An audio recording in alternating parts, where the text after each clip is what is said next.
Hello everyone and welcome to day number 123 of your Daily Chafetz Chaim. Today we will conclude the cases section at the end of the Sefer Chafetz Chaim, and with it we will conclude the entire Sefer Chafetz Chaim. Chafetz Chaim writes in halacha number 10. There are times where it is also permissible to share information the other way around, meaning until now we'd been talking about the shidduch and talking about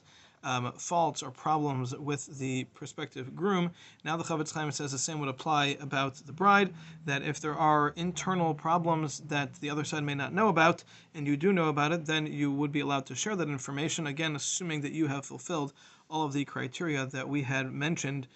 previously. Now, if you don't know it yourself, but you simply heard it from others, then the Chafetz Chaim says you would only be allowed to share that information if you know that the other side will take that information no further than to do their own investigating and find out about it. However, if they are going to act on it and accept it as fact, then you would not be allowed to share that information with them. And then halacha number 11, the Chafetz Chaim says that if you know about the family that, as we said before in regards to her, the same is true in regards to him, that if you know that the family is not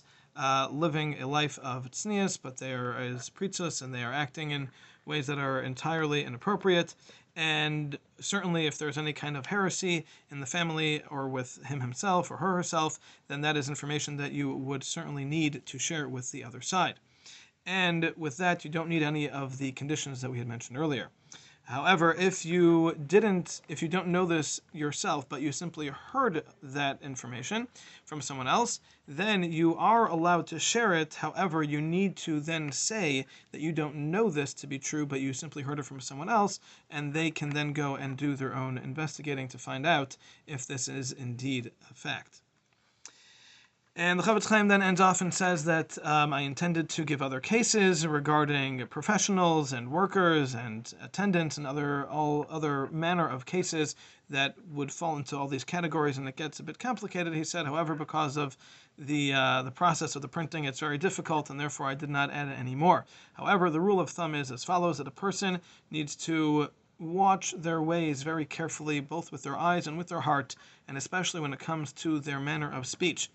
And they should be careful not to get involved with things that are involving other people, with speech that involves other people, unless you know the facts and you are certain about them, and your intention is the proper intention, not because you have something against somebody, and you will be able to ascertain that the outcome of what you say will not be going beyond what the law would allow for. And if all of these conditions are met, then it would be permissible, and then Hashem should help us, and we should not be caught by the Yetzer Hara's scheming to get us to speak negatively of others. And the rock of the Jewish people, Hashem, should save us from making mistakes and show us the wonders of His Torah. And with this, we complete the Sefer Chafetz Chaim.